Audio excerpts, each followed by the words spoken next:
I was fixing our payment system when Preston Walsh walked in and said his son needed my office. 13 years I'd been keeping his company from falling apart, and he delivered the news like he was asking me to move a coffee mug. "Hey Mason," he said, not even looking up from his phone. "Quick thing. Cole starts Monday. He'll need your office." Just like that. No discussion, no warning, nothing. Cole. That's his 25-year-old son who just got his MBA and thinks he knows everything about running a business because he has 50,000 followers on LinkedIn. I'm Mason Cooper, by the way. 49 years old, been running systems at Walsh Industrial Solutions since I got out of the Army. Back then, I was a logistics specialist at Fort Campbell, managing supply chains for entire battalions. When you're responsible for making sure 3,000 soldiers have what they need when they need it, you learn a thing or two about keeping operations smooth. That military training stuck with me. In the Army, we had a saying, prior planning prevents poor performance. Everything I built at Walsh came from that mindset. When I started here in 2010, their systems were barely holding together. Their software was ancient, their vendor management was Excel sheets, and their compliance reporting was whatever someone remembered to file before the deadline. I spent my first 2 years just understanding how this place worked. Walsh makes industrial components, gears, bearings, hydraulic parts for heavy machinery. 200 employees, mostly good people who knew their trades but didn't know much about computers. That's where I came in. See, manufacturing isn't like other businesses. Everything connects to everything else. You can't just swap out one system without affecting 3 others.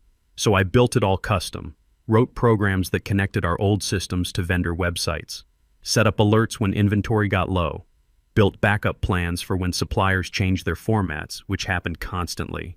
The compliance stuff alone was a nightmare. Companies like ours report to OSHA, EPA, state safety boards, and half a dozen other agencies. Miss a deadline and they'll shut you down. I created a system that tracked every requirement, every deadline, every form. Took me 3 years to get it right. By 2015, Walsh was running smooth. Vendors loved working with us because payments went through on time, orders were accurate, and someone always answered their calls. That someone was usually me because I'd built relationships with these people. Shane Kennedy at Midwest Steel knew he could call me directly when there was a problem. Andrea Williams at Hydraulic Supply would email me when they had surplus inventory we could get at discount. Preston Walsh never saw any of this. To him, the company just worked. Orders got filled, reports got filed, vendors got paid. He figured it was all automatic, that modern computers could handle anything. What he didn't realize was that behind every automatic process was about 100 hours of custom coding and another 50 hours of manual maintenance each month, like our vendor payment system. On paper, it looked simple. Purchase order comes in, goods get delivered, invoice gets processed, payment goes out. In reality, our system couldn't talk to half our vendors' systems. Invoice formats changed constantly. Delivery confirmations came in by email, fax, phone, and sometimes handwritten notes from truck drivers. I had to manually check every single transaction to make sure the numbers matched. The steel supplier alone had 3 different invoice formats depending on what you ordered. Their system generated numbers that didn't match ours, so I built a lookup table to cross-reference them. When they switched software in 2018, I spent 2 weeks rebuilding the whole connection.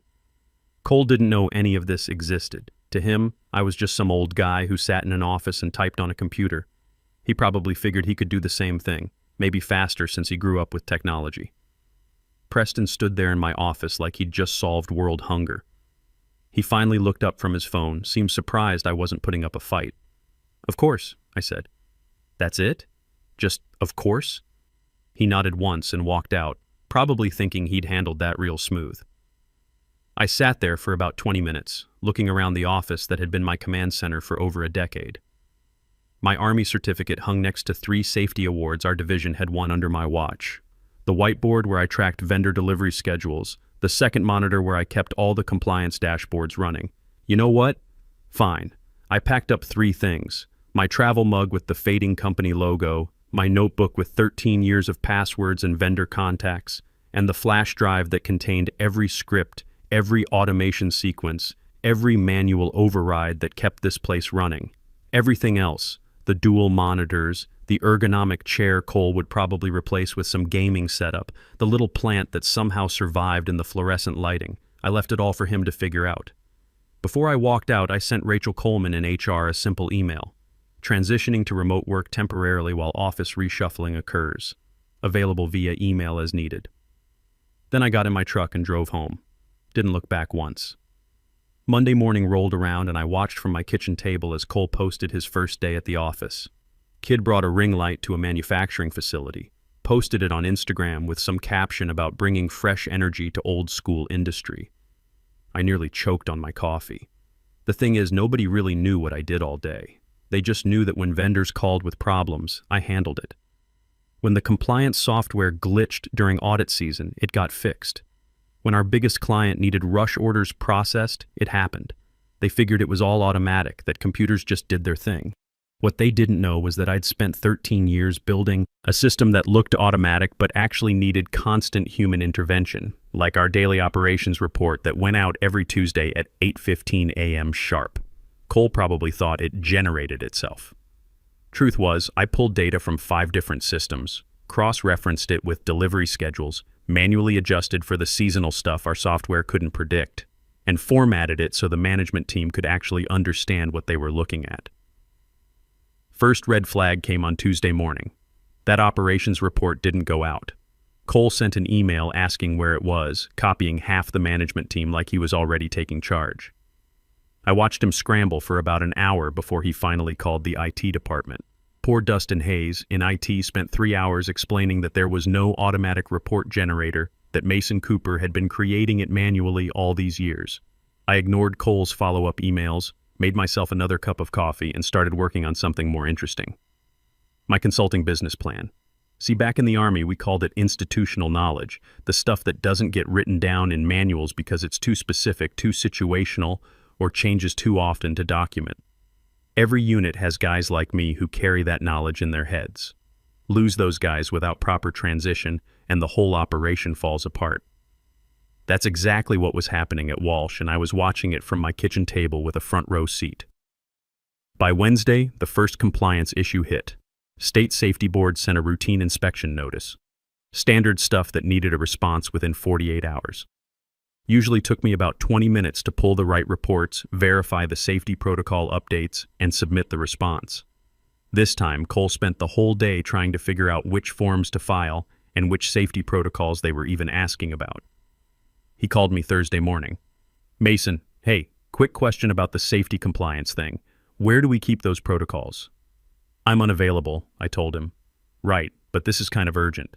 State inspector is asking about our chemical storage procedures and I can't find the documentation. Those would be in the compliance database.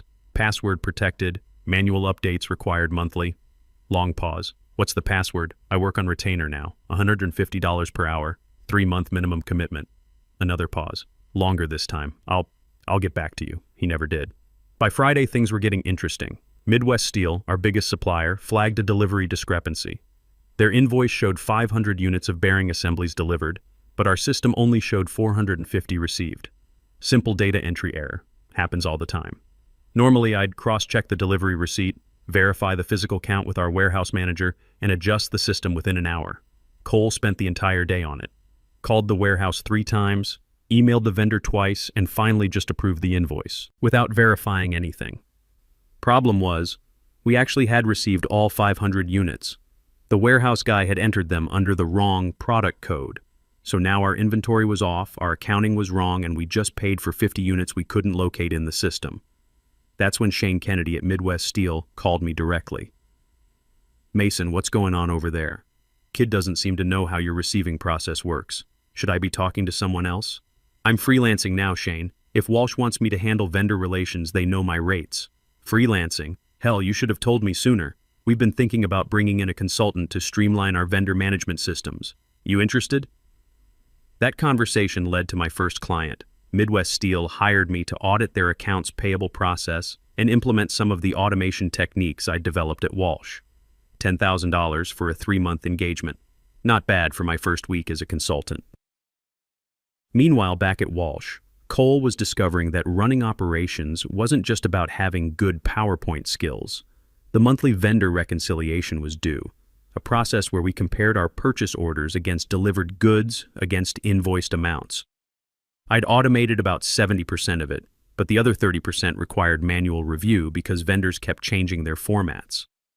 Cole tried to run my automation scripts, but they failed because he didn't know about the manual pre-processing steps. The script expected data in a specific format, but half our vendors had switched formats since I'd last updated the code. He spent 2 days trying to debug it before giving up and just paying every invoice without reconciliation. By the end of the second week, 3 more vendors had contacted me directly, asking if I was still handling their accounts. Word travels fast in the manufacturing world, especially when payments start getting delayed or processed incorrectly. Cole posted another Instagram story from his office. Same ring light setup, but now he looked stressed. Caption read something about learning the ropes and diving deep into operations. The comments were mostly from his MBA classmates telling him how awesome he was, if they only knew. The funny thing was, Preston still thought everything was under control. Cole was keeping up appearances, sending daily emails about optimizing workflows and implementing best practices. What he wasn't mentioning was that those optimizations were breaking more things than they fixed. And those best practices were causing compliance headaches that wouldn't show up for another month or 2. But I knew they were coming. In the Army, we learned that system failures don't happen all at once. They cascade. One small problem leads to another, then another, until the whole operation grinds to a halt. Cole was creating those small problems faster than he could identify them, let alone fix them. I just had to be patient and let gravity do its work. From my kitchen table, it was actually pretty entertaining. Every morning I'd check my emails to see which vendor was having problems, which client was asking questions, which system had glitched overnight. Then I'd pour myself another cup of coffee and watch Cole try to figure it out through his increasingly frantic social media posts. Kid went from posting motivational quotes about disrupting industries to sharing articles about the challenges of operational excellence. His confidence was cracking, and everyone could see it. Month 2 was when the real damage started showing. Cole had managed to break our vendor payment system trying to streamline it over a weekend. Kid watched some YouTube videos about process optimization and decided our payment approval workflow was too complicated, so he deleted half the verification steps.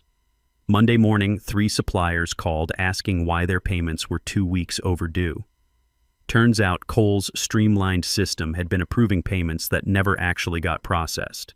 The invoices just sat in some digital limbo he'd accidentally created. It took Dustin Hayes from IT 3 days to figure out where the payments had gone and another week to process them manually. That's when Walsh lost their first major client. Richardson Manufacturing had been with us for 8 years, solid relationship built on reliable deliveries and honest communication. When their procurement manager, Melissa Rodriguez, called about a delayed shipment, Cole gave her some corporate speak about supply chain optimization and temporary processing delays. Melissa had heard that kind of talk before. It usually meant a company was in trouble. She pulled their contract the next day. A $150,000 annual account. Gone. She sent me a LinkedIn message the same afternoon. Mason, heard you're consulting now. We need someone who actually knows manufacturing operations. Interested? That turned into my second client. Richardson hired me to audit their existing supplier relationships and recommend improvements to their vendor management process. Another $12,000 project. Plus, they introduced me to 2 other companies in their network who needed similar work. Meanwhile, Cole was discovering that Instagram followers don't help when you're dealing with federal compliance audits. OSHA showed up for their annual safety inspection in early February. Routine stuff, but they wanted to see our updated chemical storage protocols, accident reporting procedures, and employee training records. I used to handle OSHA inspections in my sleep, everything documented, filed properly, cross-referenced with the relevant regulations. Takes about 2 hours to gather all the paperwork and walk the inspector through our procedures. Cole spent 3 days running around the plant trying to find documentation that didn't exist in the format OSHA wanted. Our safety procedures were all there, but they were scattered across different systems. Some in digital files, some in paper binders, some just in the heads of experienced workers who'd been doing things the same way for years. The inspector wasn't impressed. Wrote up 6 violations for inadequate documentation and gave Walsh 30 days to submit proper compliance reports. That triggered an automatic review by our insurance company, who promptly increased our liability premiums by 40%. Preston called me that afternoon. First time in 6 weeks. Mason, we've got a situation with the OSHA inspection. Cole's in over his head on the compliance stuff. Could you maybe come in for a day or two just to get us back on track? I work on retainer now, I told him. 3-month minimum. $10,000 monthly fee. Long pause. $10,000? Mason, that's more than we used to pay you in 3 months. That's right. But you used to get all my time and expertise. Now you get it when you pay for it. Same as everyone else. Everyone else? I've got 4 clients now, Preston.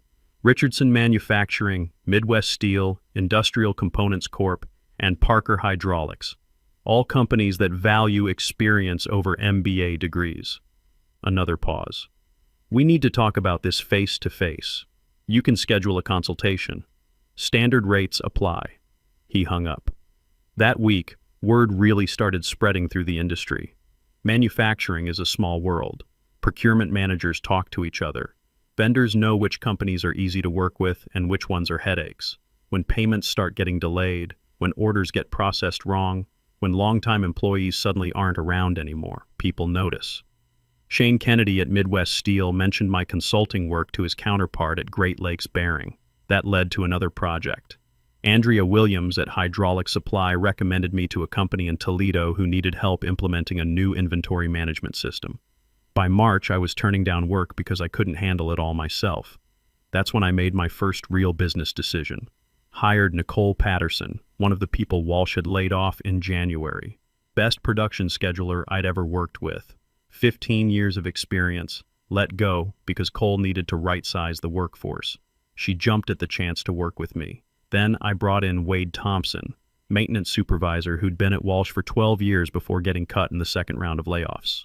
Wade knew every machine on that floor like they were his own cars. Could troubleshoot problems most engineers couldn't figure out with manuals and computers. We set up shop in my basement office and called ourselves Cooper Industrial Consulting.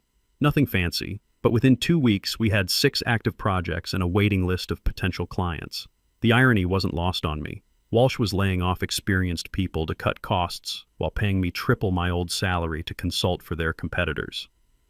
Cole was trying to run operations with an MBA and a ring light while I was building a business based on the exact expertise they decided they didn't need. But the best part was watching Cole's social media presence evolve. Early posts were all confidence and corporate buzzwords. By March, he was posting motivational quotes about learning through challenges and growth mindset. The comments from his MBA friends got more generic, more supportive but vague. People could sense something wasn't going right.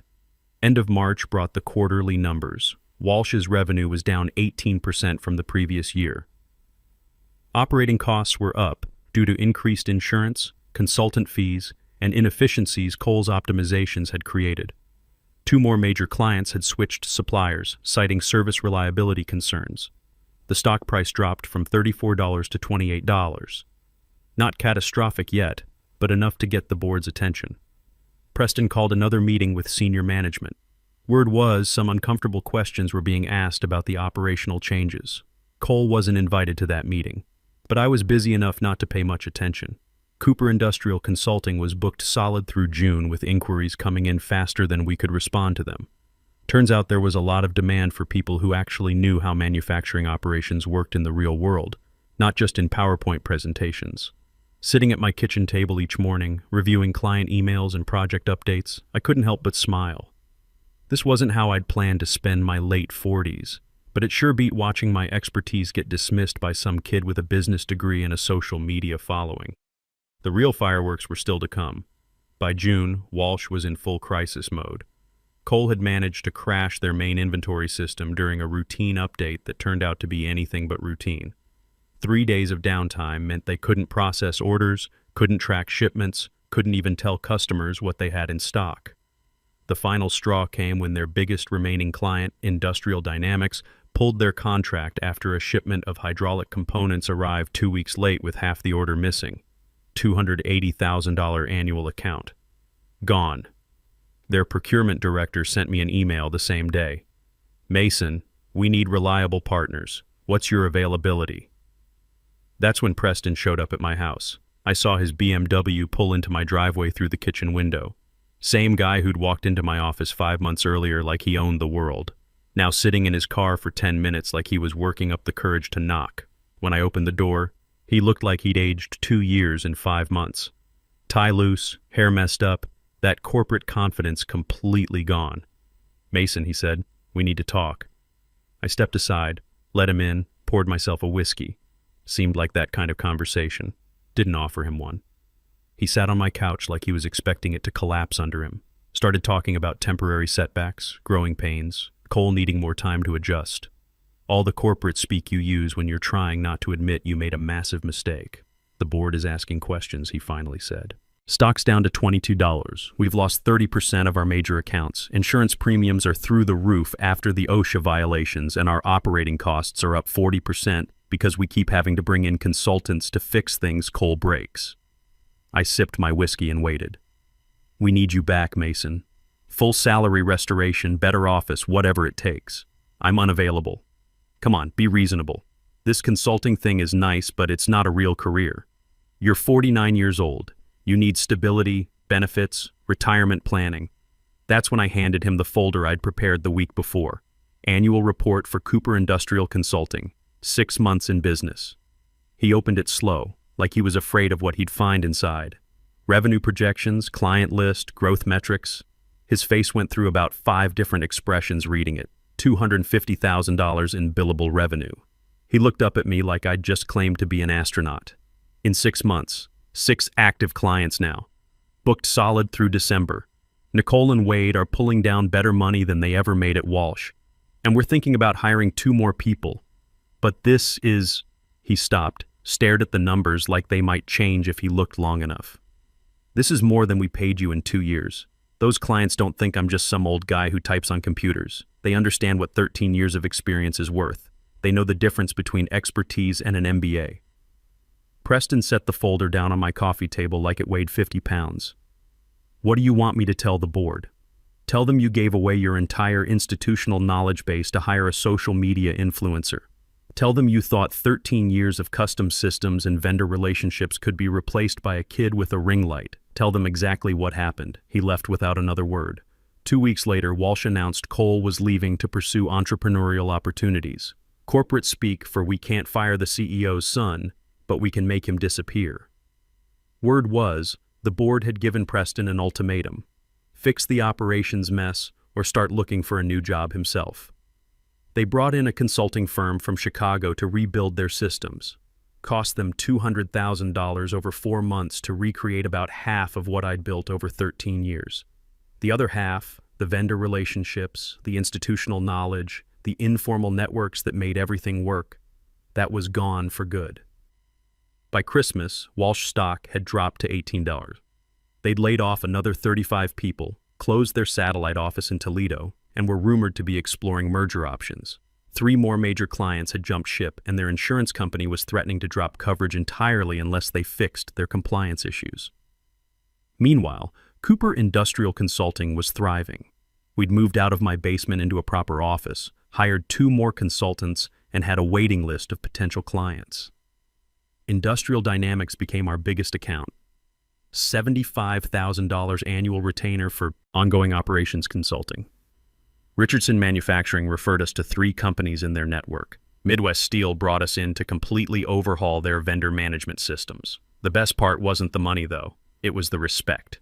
Vendors who used to treat me like just another employee now called me Mr. Cooper. Clients asked for my opinion on strategy, not just technical fixes. After 13 years of being invisible, I was finally seen. 6 months later, I got a LinkedIn message from Cole. He was working at a startup in Austin doing social media marketing for a tech company. The message was short: "Hope you're doing well. Learned a lot from watching you work. Maybe we could grab coffee sometime and you could share some advice about operations management." I never replied. Some lessons you have to learn the hard way. These days, when young executives call me about optimizing their operations, I always ask the same question: who's been keeping your systems running all these years? Because 9 times out of 10, they don't know. They think it's all automatic, that modern software can handle everything. What they don't understand is that behind every smooth operation is someone like me. Someone who knows which vendor to call when the system glitches, which manual override to use when the automation fails, which relationships to nurture so your business keeps running when everyone else's falls apart. That knowledge can't be replaced by an MBA, can't be automated by software, and sure as hell can't be handed off to someone's kid just because they have the right last name. But they usually figure that out eventually, right around the time their stock price starts dropping and their clients start calling.